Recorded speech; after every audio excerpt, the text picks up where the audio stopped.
Hello friends, this is Steel Part 1. Questions with their detailed solution. In this video, we are discussing different type of questions which are generally asked in your examination and important for examination point of view.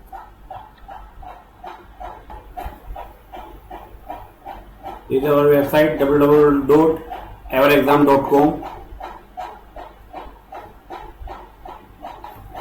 This is question number 1.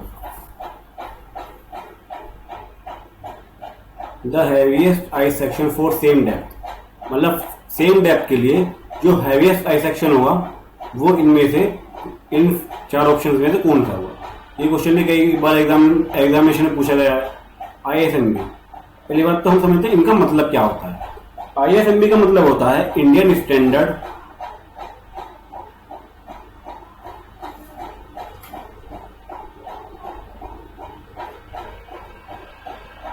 Medium beam.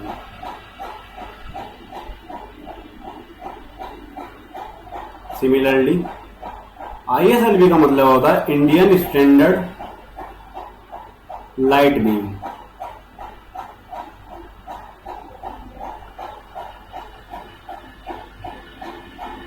ISHB का मतलब होता है हमारा Indian standard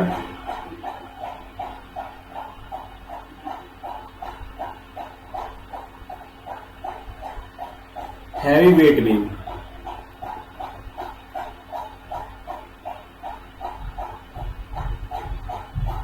similarly ISWB का हमारा मतलब होता है Indian standard wide flange beam.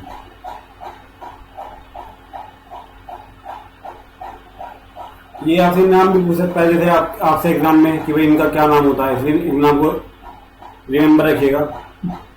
तो फॉर सेम डेप्थ के लिए आई सेक्शन जो हम जनरली यूज करते हैं वो होता है हमारा IS H. So our answer is ISHB option सी.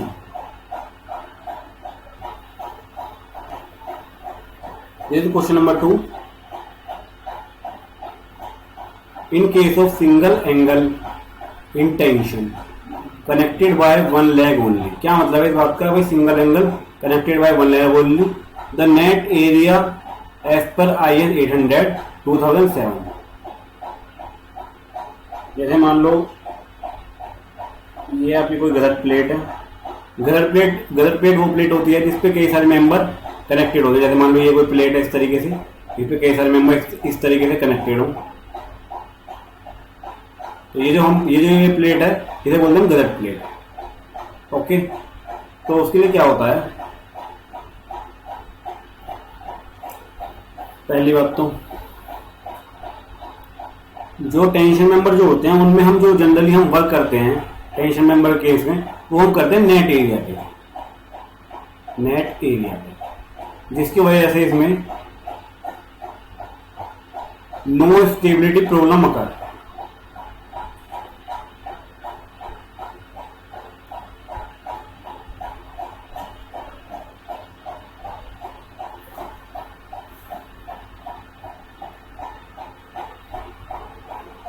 पहला ऑप्शन ये कहता है area gross area minus area of hole. दूसरा ऑप्शन ये कहता है a plus B by 1 plus 0.33 B by A. तीसरा 1 plus B by 1 plus 0.2 B by A. और फोर्थ कहता है ये 1 प्लस 0.35 बी बाई ए. जैसे मान लो आपकी एक तरह की गलत प्लेट है. ये आपका यहाँ पे एंगल सेक्शन का है इसमें क्वेश्चन में. हाँ, सिंगल एंगल सेक्शन है. तो ये आपका एंगल सेक्शन है इस तरीके से. ये उसने क्वेश्चन में आपसे बोला है is the net section area of connected leg. मतलब ये जो कनेक्टेड लेग है इसका एरिया आपको दे दिया उसने ए, और जो आउटस्टैंडिंग लेग है उसका एरिया आपको दिया उसने बी. तो जनरली एज पर IS 800 2007 उसके हिसाब से जो सिंगल एंगल सेक्शन के लिए हमारा जो इफेक्टिव एरिया होता है वो होता है हमारा A plus B upon 1 plus 0.33 B by. इस रिजल्ट को रिमेंबर रखिएगा, एग्जामिनेशन पॉइंट ऑफ व्यू से इंपॉर्टेंट है. In this question, as per IS 800, the maximum deflection in a beam should not exceed IS 800 2007 के हिसाब से। IS कोड क्या कहता है हमारा, एल का मतलब यहाँ पे स्पैन ऑफ द बीम, तो उसके हिसाब से मैक्सिमम डिफ्लेक्शन का जो वैल्यू होता है, मैक्सिमम डिफ्लेक्शन, वो होता है हमारा L/325। इस रिजल्ट को भी रिमेंबर रखिएगा, ये एग्जामिनेशन में डायरेक्टली आपसे पूछा जाता है। ये इस क्वेश्चन हम डिस्कस करते हैं। Bending, compressive and tensile stresses respectively are calculated based on. Compressive stress और टेंसाइल स्ट्रेस जो होती है बेंडिंग के केस में, वो किस किस पे हम कैलकुलेट करते हैं, ये आपसे क्वेश्चन पूछा गया है। अब हम एक बात देखते हैं, जो टेंशन मेंबर होता है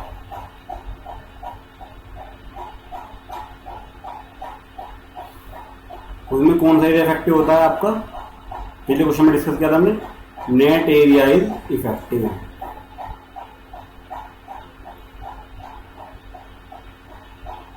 और जो आपका कंप्रेशन मेंबर होता है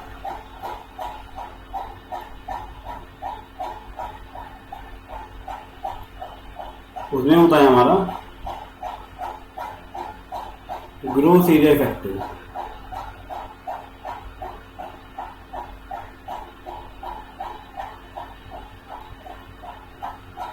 अभी नेट एरिया इफेक्टिव होता है, तो जिसकी वजह से क्या होता है, नो स्टेबिलिटी प्रॉब्लम होता है।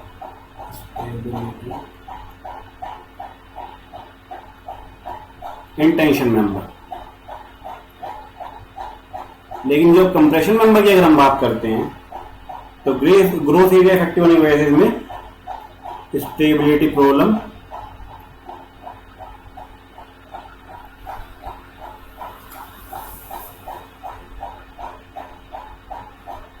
जिसकी वजह से क्या होता है, एक टर्म होता है ना स्लेंडरनेस रेशियो, जो हम यूज करते हैं अपना कंप्रेशन मेंबर में फॉर स्टेबिलिटी पर्पस के लिए। तो अब वो ऑप्शन कहता है net area and gross area. Option number A, gross area and net area, net area in both cases, gross area in both cases.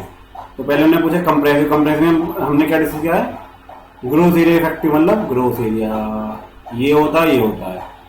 और टेंशन में कौन सा होता है, नेट एरिया। तो नेट एरिया इसमें तो ये तो कैंसिल हो जाता है, तो आपका होता है answer number B.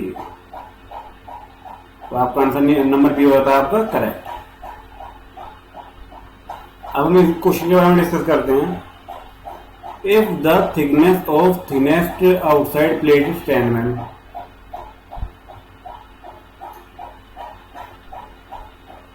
then the maximum pitch of rivet in tension will be taken as। मतलब उसने क्या पूछा आपसे क्वेश्चन में, मैक्सिमम पिच का वैल्यू आपका क्या होगा। अगर मान लो थिकनेस ऑफ प्लेट है, थिनेस प्लेट की वो है आपकी 10 mm अगर आपको दिया हुआ हो, और आपका मेंबर दिया हुआ उसने आपको टेंशन मेंबर, टेंशन कैसे बताना। तो एज पर IS 800 2007 वो क्या कहता है, in case of tension member, उस केस में क्या होगा आपका 100T और 200 mm,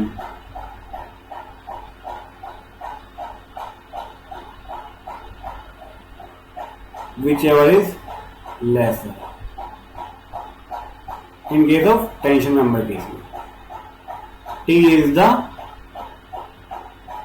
thickness of thinnest outside plate। Okay, तो हम देखते हैं इसमें मिनिमम कौन सा आता है, 16 into 10 mm, 10 mm is equal to 160 mm, और ये 200 है। तो इसमें जो मिनिमम हो जाता है वो हो जाता है हमारा 160 mm। ये याद रखें क्राइटेरिया दोनों, 16T और 200 mm, जो सा भी लेसर होगा वो हम लेंगे maximum pitch in case of tension member. तो इसलिए हमारा आंसर हो जाता है 160 mm, answer number B.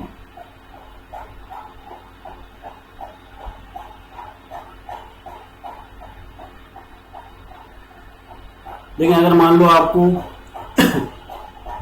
Tension की जगह कंप्रेशन कर देता है कि भाई कंप्रेशन मेंबर में बताओ, तो कंप्रेशन मेंबर के केस में क्राइटेरिया याद रखेंगे। अगर मान लो टेंशन के केस में आपको कंप्रेशन मेंबर दे देता, उस केस में क्राइटेरिया याद रखेंगे 12T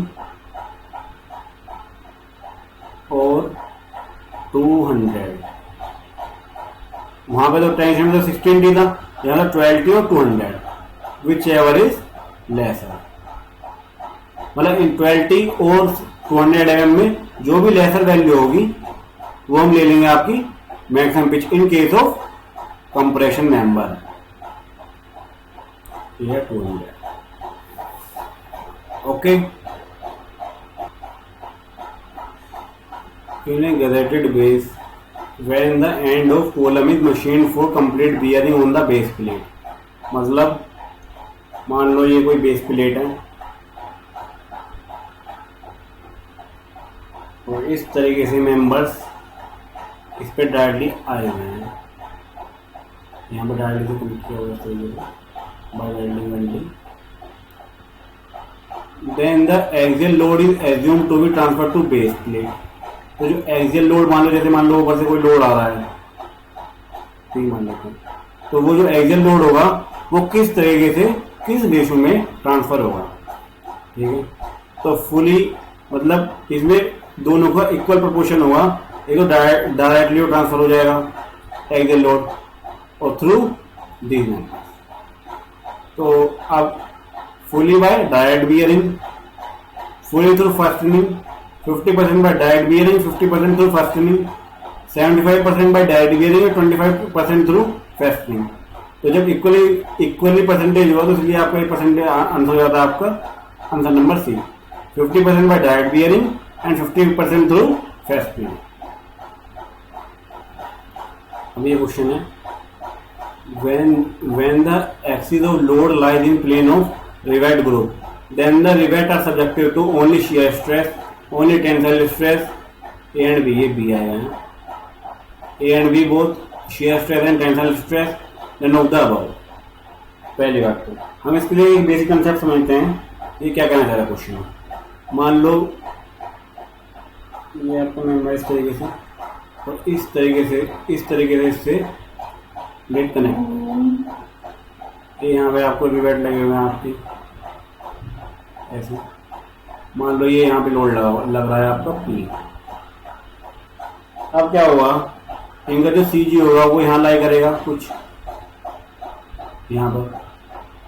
तो इसकी वजह से क्या होगा, इस केस में क्या क्या स्ट्रेस क्रिएट होगी, शियर स्ट्रेस क्रिएट होगी पहली बात तो, प्लस क्रिएट होगी बेंडिंग स्ट्रेस।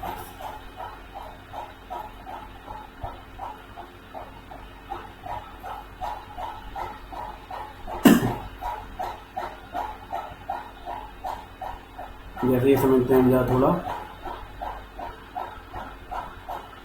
इस तरीके से मान लो ये लोड आ जाता है, ये आपका P लोड यहाँ आ जाता है, और P इंटू ये का आ जाता है मूवमेंट, जिसकी वजह से ये बेंडिंग ये शियर। लेकिन जैसे आपको ऑप्शन में दिया हुआ है कि प्लेन की बात कर रहा है वो किसी सेम प्लेन में और शियर स्ट्रेस और टेंसाइल स्ट्रेस, अरे बात तो ये टेंसाइल स्ट्रेस तो होगा नहीं क्योंकि बेंडिंग और शियर डेवलप हो रहा है, शियर स्ट्रेस होगा बोथ ही एंड में, क्योंकि बी गलत तो ये सी ऑप्शन भी आपका नहीं हो सकता। तो ये आपका आंसर हो जाता है आपका ऑप्शन नंबर ए, ओनली शियर स्ट्रेस डेवलप होगी। अगर मान लो आपको वो ऑप्शन में दे देता कि बेंडिंग स्ट्रेस वो डेवलप होगी तो आपको फिर ए एंड बी, तो आपका होता आंसर सी। लेकिन इस केस में आपका जो आंसर होगा, आपका जो आंसर होता है आपका होता है ए, ओनली शियर स्ट्रेस डेवलप होगा इस केस में।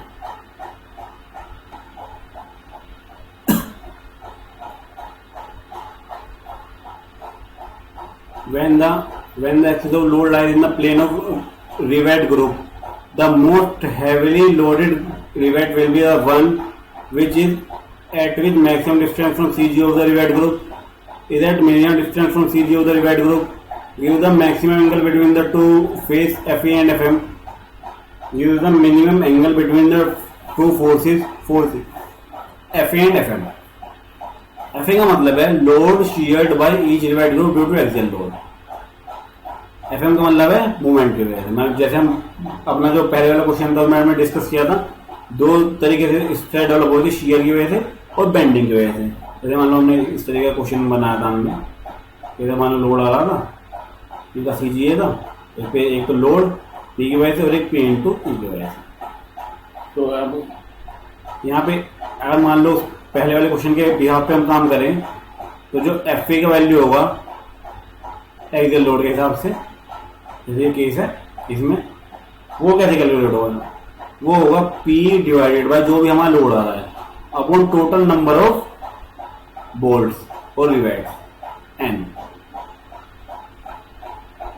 ऑल्सो अगर हम FM की बात करें, sharing load due to movement FM, तो FM का मतलब हुआ PE, जैसे आपका हमने करा था ये इस तरीके से आपका कनेक्टेड था, यहाँ लोड लगा हुआ था, ये इसके CG तक की, CG यहाँ था ना इसका, तो इसके CG तक की डिस्टेंस आता है E, तो PE इंटू RI अपॉन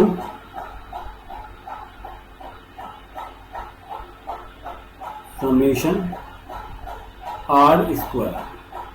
अभी RI क्या डिस्टेंस है, जैसे मान लो हमने चार ये हमारे में हैं रिवेट और बोल्ट, तो ये वाली डिस्टेंस है,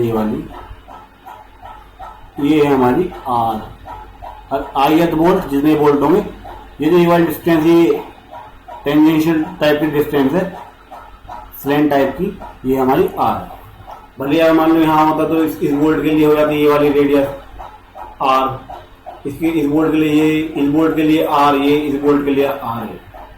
तो ये होगा, ये जो फॉर्मूले हमारे दोनों हैं ये एप्लीकेबल होंगे जब सेम साइज ऑफ रिवेट होगा। अगर डिफरेंट साइज ऑफ रिवेट हो जाता है तो उस केस में आपका फॉर्मूला चेंज हो जाएगा, लेकिन अभी हम सेम साइज ऑफ रिवेट की बात कर रहे हैं। उसके बाद अब उसने आपसे क्वेश्चन पूछा कि भाई साइज का क्या इफेक्ट होगा, तो इस केस में दो चीजें याद रखनी है हमें। पहली बात, मोस्ट क्रिटिकल रिवेट जो होगा, मोस्ट क्रिटिकल रिवेट जो होगा वो होगा हमारा जिसमें थीटा की वैल्यू मिनिमम होगी, और दूसरा क्राइटेरिया उसका R इज मैक्सिमम। जब भी R की वैल्यू तो मैक्सिमम होगी, थीटा की वैल्यू मिनिमम होगी, तो वो होगा मतलब minimum angle between FA and FM। तो आपका answer number option number D आपको करेक्ट हो जाता है। लेकिन अगर वो R रेडियस की बात और करे, जैसे डिस्टेंस है तो ये रेडियस की बात और कर लेता,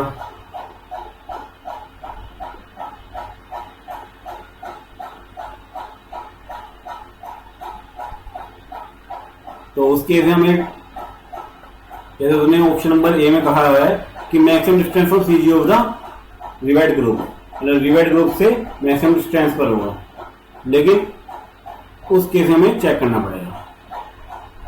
अगर मान लो इस तरह का क्राइटेरिया आपको दे देता है आपको कभी न्यूमेरिकल में, तो आपको उस केस में क्या चेक करना पड़ेगा। जनरली जो क्राइटेरिया होता है वो जनरली इस बात को याद रखेगा, जैसे FA एक्सियल लोड FM, तो ये जो एंगल होता है ये होता है आपका मिनिमम एंगल, थीटा मिनिमम। तो जनरली इसी पे हम वर्क करते हैं, इसलिए आपको इसमें इस क्वेश्चन में जो आपका आंसर होगा वो आपका होगा आंसर नंबर D। इस क्वेश्चन में कहता है वो विच of the following type of rivet is free from bending stress, इनमें से कौन सा बेंडिंग स्ट्रेस से फ्री होगा। पहला, अगर हम पहले ऑप्शन की बात करें, लैप जॉइंट जो जनरली होता है वो होता है हमारा इस तरीके का, सिंपली दो प्लेट कनेक्टेड हो इस तरीके से, थ्रू रिवेटर बोर्ड। ये हमारा होता है हमारा ऑप्शन नंबर ए। मान लो ऐसे कोई लोड लग रहा है पी पी। दूसरा आपका ऑप्शन है हमारा but joint with single cover, butt joint हो और सिंगल कवर हो।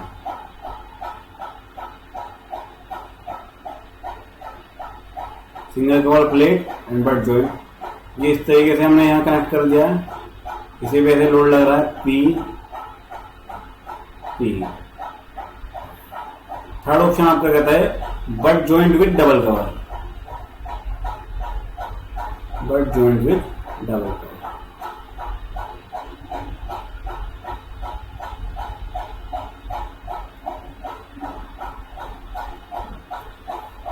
जैसे इस केस में हम देखते हैं, ये हो गया इसका सेंट्रोइड तरीके से ऐसे। इसके अबाउट पी इंटू, मान लो ये सेंट्रिसिटी ई, इसके अबाउट तो पी इंटू ई के ये मूवमेंट डेवलप करेगा, बेंडिंग स्ट्रेस डेवलप करेगा।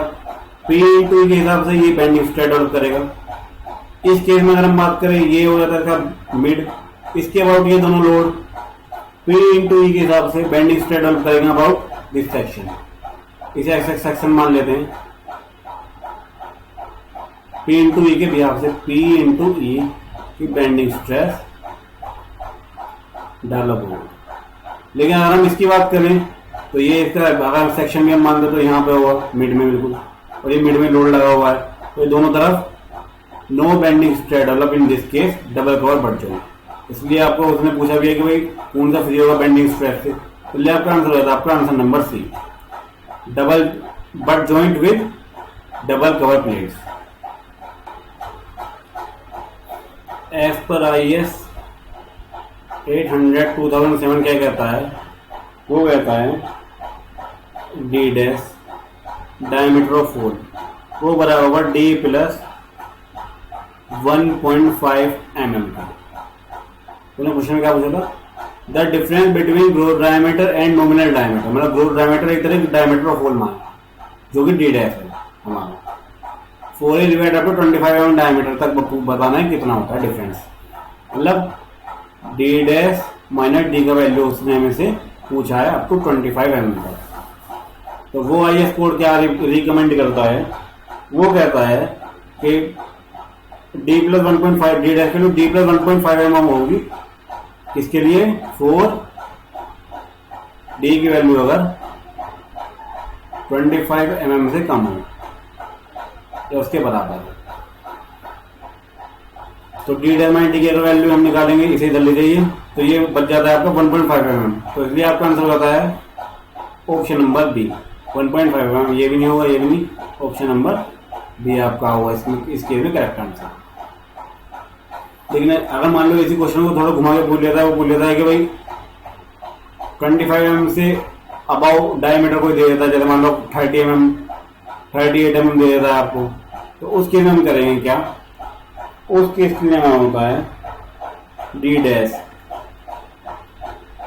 ग्रोथ डायमीटर डी प्लस 2.0 मतलब 2 mm। जैसे यहाँ 1.5 mm था, इस तरीके से यहाँ होता है 2 mm होता है। तो ये होता है हमारा 4 डायमीटर ग्रेटर देन 25 mm। जब भी 25 mm से ग्रेटर डायमीटर होगा तो उस केस में हमारा डी प्लस 2 mm होगा। यहाँ पे पहले डिस्कस कर चुके हैं, ये हमारा यहाँ लिख देते हैं थोड़ा, ये हमारा डी डैश और ये नॉमिनल डायमीटर यहाँ ये हमारा डी। ठीक है, तो ये आप दोनों क्राइटेरिया याद रखिएगा, D dash D plus 1.5 D dash D plus 2 mm। ये होगा 25 से कम और 25 के लिए, और ये होगा 25 से ग्रेटर 25 mm से ग्रेटर के लिए। ये अगला क्वेश्चन कहता है as compare to field rivets the shop rivets are stronger weaker equal stronger any of the above. इस केस में हम IS को IS 800/2007 रिकमेंडेशन है, अप्रोक्सीमेटली 10% जो स्ट्रेस होती है ना वो रिड्यूस हो जाती है in case of field. Maximum permissible stress जो है उसकी 10% स्ट्रेस रिड्यूस हो जाएगी फील्ड के केस में।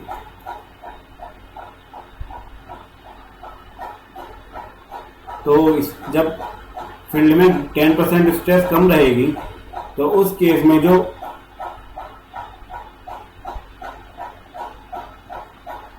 अब हम आगे डिस्कस करते हैं, जो फील्ड में जो स्ट्रेसेस होती हैं वो 10% कम होती हैं। तो इसलिए जो हमारा शॉक रिवेट्स होता है वो जनरली स्ट्रोंगर होता है हमारा फील्ड रिवेट के कंपेरिजन में। अब इसके लिए भी आप एक टेबल याद रखिए जो IS कोड ने दिया हुआ है, उसमें से भी एग्जाम में जनरली क्वेश्चन पूछे जाते हैं। जैसे हम बनाते हैं उस टेबल को,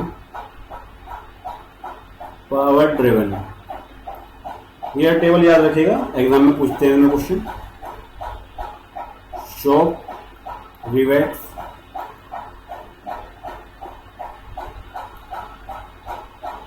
field rivets, shock rivets and field rivets. अब इस केस हम देखते हैं जरा, अगर हम एक्सियल टेंशन की बात करते हैं,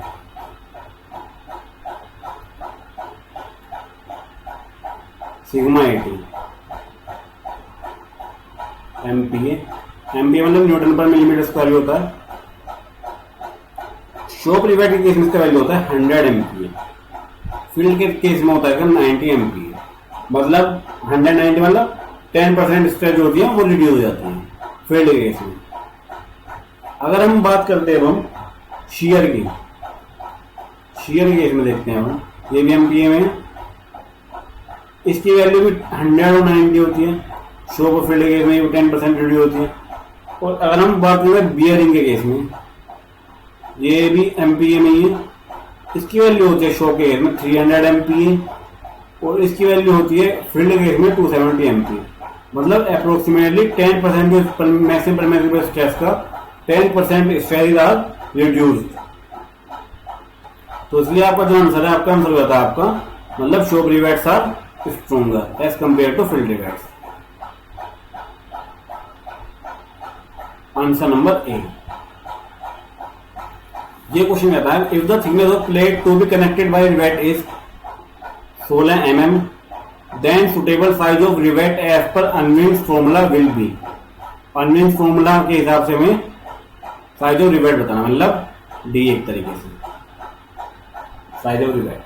अनविंस फॉर्मूला क्या कहता है हमारा, वो होता है हमारा अनविंस formula as per Unwin's formula, D बराबर 6.05 अंडर रूट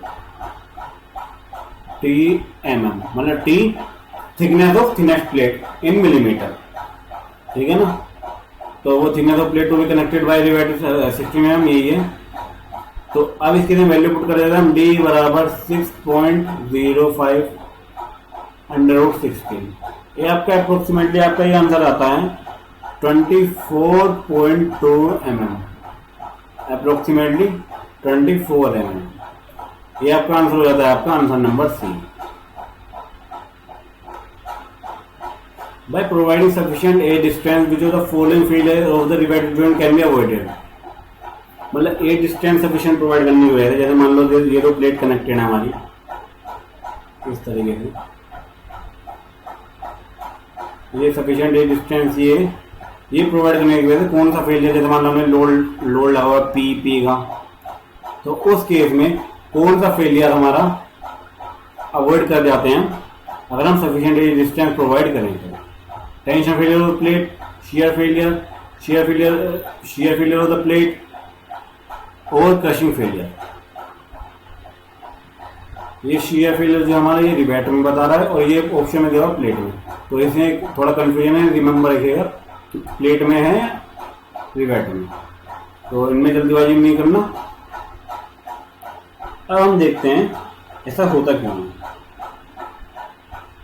अगर मान लो हम मिनिमम प्रॉपर ए डिस्टेंस नहीं प्रोवाइड करेंगे तो उसकी वजह से जो हमारा फेलियर होता है वो हमारा होता है शेयर फेलियर। ये क्राइटेरिया अभी हम आपको फिगर नेक्स्ट उसमें दिखाते हैं किस तरह के शेयर फेलियर होता है।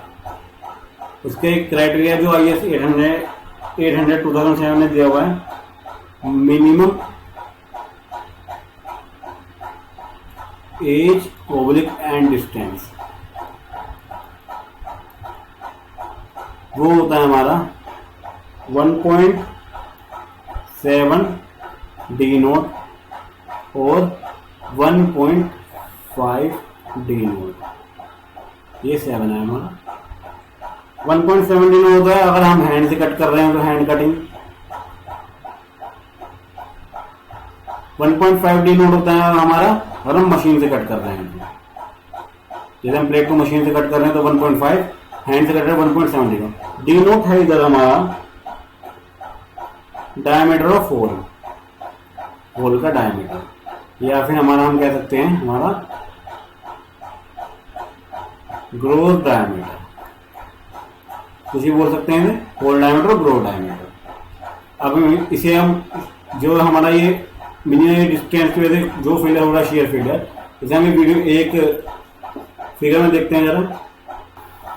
ये देखते हैं जैसे मान लो हमारी ये प्लेट है इस तरीके से, अब मान लो हमारे इस तरह बोल्ट कनेक्ट है, मान लो अगर हम ये अपना प्रोवाइड ना करते तो जैसे ही हमारा पी लोड लगता, इस प्लेट पी लोड जैसे ही लगता, अरे मिनिमम मान लो ये बोल्ट यहाँ ना होकर के यहाँ होता तो सीधे ये डायरेक्टली फेल हो जाता हमारा, मतलब शियर के केस में फेल होता, शियर तो अलोंग द डायरेक्शन इस तरीके से फेल हो जाता है। ये बोल्ट इस तरीके से, मान लो ये है हमारा, ये प्लेट है हमारा, तो ये इस तरीके से बोल्ट होगा, ये सीधा सीधा ऐसे बाहर आ जाता, इतना पार्ट इतना, ये बोल्ट उधर, उसका आधा पार्ट उधर जाता। तो इसीलिए हमारा जो फेल होता है ना मिनिमम हीट स्ट्रेंथ में होता है शियर फेलियर, वो भी प्लेट में। अब हम देखते हैं अपना next question. Minimum pitch of the rivet shall not be less than, minimum pitch IS 800 2007 के हिसाब से दिया हुआ है। जो मिनिमम पिच जो होती है हमारी वो होती है हमारी 2.5 डी। डी यहाँ पर है हमारा नॉमिनल डायमीटर ऑफ रिवेट।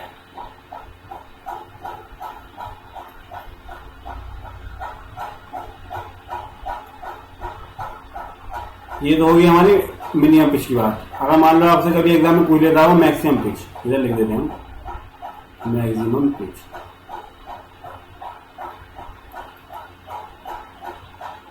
उसका वैल्यू हमारा होगा 12T epsilon. 12T epsilon. T यहाँ पर है हमारा थिकनेस ऑफ थिनेस्ट प्लेट, मतलब थिनेस्ट प्लेट की थिकनेस है हमारा यहाँ T। एप्सिलॉन का वैल्यू होता है हमारा under root 250 upon F5 upon F5। ये थोड़ा लिख देता हूँ ढंग से, अंडररूट 250 अपॉन F5। तो मतलब F5 हमारा यील्ड स्ट्रेस ऑफ स्टील, ये होती है हमारी मैक्सिमम पिच का वैल्यू जो IS कोड ने रिकमेंड किया है। Efficiency of riveted joint having the minimum pitch as per IS 800 is, तो वो होती है हमारी IS कोड के हिसाब से वो होती है हमारी 60% efficiency of riveted joint.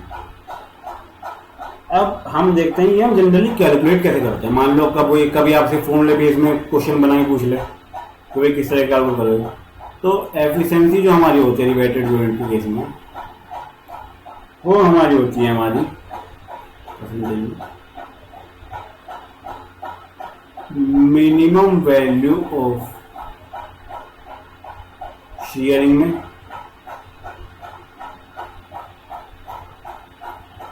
Bearing में और टीयरिंग में, मतलब शीयरिंग बियरिंग टीयरिंग इन तीनों में जो भी मिनिमम वैल्यू होगी upon strength of plate without deduction of hole.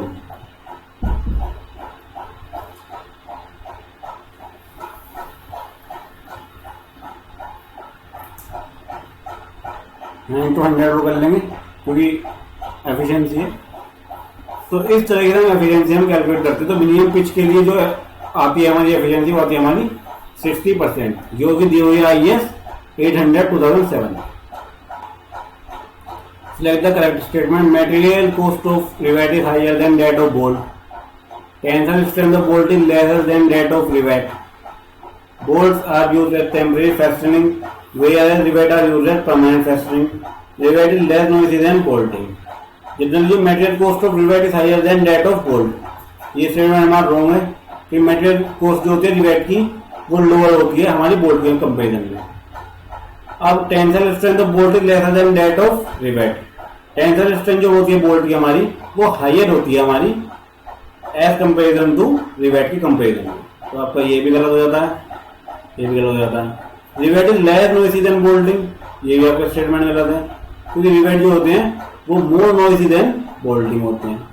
तो इसलिए जो बोल्ट होते हैं वो यूज होता है हमारा टेम्परेरी फेस्टिंग के लिए, वेयर रिवेट जो यूज होते हैं हमारे परमानेंट फेस्टिंग. तो आपका जो आंसर है आपका आंसर हो जाता है आपका answer number C. All other option जो है वे गलत है, केवल answer number C is correct answer. इसलिए सी पे टिक करेंगे. Bolder bore suitable to carry shear, bending, angle tension, shear and bending. तो जो बोल्ट होते हैं जैसे हम थोड़ा सा फ्री बॉडी देखते हैं, इस तरह से बोल्ट होता है, इस तरह से बोल्ट होता है. तो जो उन पर फोर्सेस लगते हैं इंटरनल फोर्सेस वो इस तरह से लगते हैं. ये ऐसे इसके अपोजिट में, इसके अपोजिट में ऐसे, इसके अपोजिट में ऐसे. तो इस तरीके से हमारे जो पिने होते हैं हमारे एक तरीके से, मान लो इस तरीके से लग रहा हो, टेंशन इन बोल्ट है. तो इसलिए जो हमारे जो बोल्ट होते हैं वो हम जनरली जो कैरी करते हैं वो हमारे कैरी करते हैं हमारे एक्सियल टेंशन. इसलिए हमारा जो आंसर होता है हमारा सी. तो जैसे हम फ्री बॉडी डायग्राम में देख रहे हैं, मतलब इस तरीके से लोड लगा हुआ है तो इस तरीके से फिर फोर्स का डिस्ट्रीब्यूशन इस तरीके से होता है. तो इसलिए जो हमारे जो बोल्ट होते हैं वो कैरी करते हैं एक्सियल टेंशन. तो इसलिए हमारा आंसर सी. ये क्वेश्चन पहले भी डिस्कस कर चुके हैं. Diameter of bolt hole is usually taken as growth diameter of bolt, nominal diameter plus 0.5 mm, 1.5 mm, nominal diameter plus 2 mm, nominal diameter of bolt. तो ये जो नॉमिनल डायमीटर होगा ये जनरली होता है डायमीटर लेस देन जब 25 mm होगा, जब होता है हमारा नॉमिनल डायमीटर प्लस 1.5 mm. और ये वैल्यू हमारी होती है नॉमिनल डायमीटर प्लस 2 mm जब डायमीटर का वैल्यू ग्रेटर देन होगा हमारा 25 mm से. ठीक है. तो उसके लिए हम जनरली जो हम डायमीटर यूज करते हैं वो जनरली 25 mm से कम होता है. तो इसलिए हमारा आंसर हो जाता है हमारा B, nominal diameter plus 1.5 mm. अब वो इस क्वेश्चन में कहता है हमारा when the bolt is subject to reversal of stresses the most suitable type of bolt is black bolt or ordinary unfinished bolt, turned end fitted bolt, high strength bolt. अब क्या होता है ना, साइक्लिंग लोडिंग की वजह से क्या होता है, जैसे मान लो बार बार रिवर्सल स्ट्रेस लग रहा है तो उसकी वजह से होता है हमारा फटीग फेलियर. कौन सा फटीग फेलियर होता है रिवर्सल ऑफ स्ट्रेस की वजह से. अब क्या होता है, जैसे मान लो विच अगर due to working load such as trains, अगर मान लो कभी ट्रेन पास हो जाए जो रिवर्सल स्ट्रेस जनरली मान लो जैसे किसी बेस पे ट्रेन पास हो जाए, या फिर मान लो कभी अर्थक्वेक आ जाए, तो जो अर्थक्वेक होगा उसकी वजह से जो फटीग फेलियर वो होगा लो साइकिल फटीग. लेकिन जैसे मान लो ट्रेन का मूवमेंट होगा तो उसकी वजह से होगा हमारा हाई साइकिल फटीग. तो इस तरीके के केसेस में जो हम बोल्ट यूज करते हैं वो हम यूज करते हैं हाई स्ट्रेंथ बोल्ट. इसलिए हमारा आंसर होगा हमारा answer number D, high strength bolt for reversal of stresses को अकाउंट फॉर करने के लिए. ये जनरली शेप होती है हमारी हाई स्ट्रेंथ बोल्ट की. इस तरीके से में ग्रूव कटे हुए होते हैं इस तरीके से, क्योंकि फटीग फेलियर होता है इस तरीके से. इसमें जो उन चीजों को सबको ट्रांसफर करते रहते हैं, ये होता है जनरली शेप है हमारी हाई स्ट्रेंथ बोर्ड की।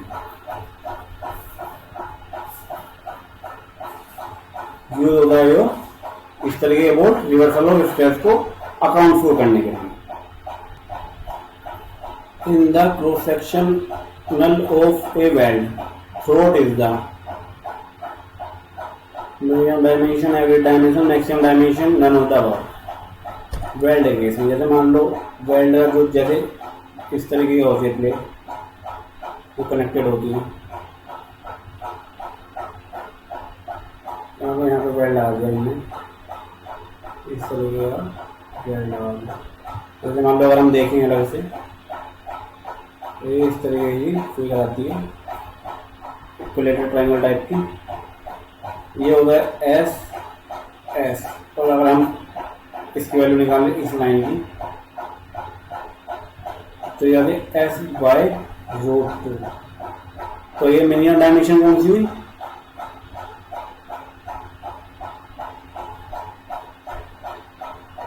Average dimension, maximum dimension, none of the above. तो अगर हम मैक्सिमम डायमेंशन की बात करें, मैक्सिमम डायमेंशन है इसकी एस, लेकिन जो हमारी जो थ्रोट होती है, थ्रोट थिकनेस तो ये वाली होती है, ये वाली तो S by root 2। Average dimension की अगर बात करें S plus S divided by 2, तो 2s बाई 2, तो वो भी आपका ऐसा हो जाता है। तो ना तो आपका एवरेज डायमेंशन भी नहीं है क्योंकि एस बाई रूट 2 है, मैक्सिमम डायमेंशन एस वो भी नहीं है, तो इसलिए आपका होगा minimum dimension S by root 2। इसकी वैल्यू जनरली होती है, अगर हम इसे सोल्व करें 0.707 एस, जो कि इन दोनों से कम है, मैक्सिमम एस से भी और एवरेज डायमेंशन एस से भी। तो इसलिए जो 0.70 एस ये वैल्यू है हमारी मिनिमम डायमेंशन। तो इसलिए आपका आंसर हो जाता है आपका option number A is correct. Thank you for watching this video. Please like and subscribe our channel. For any query, please comment on this video. Thank you.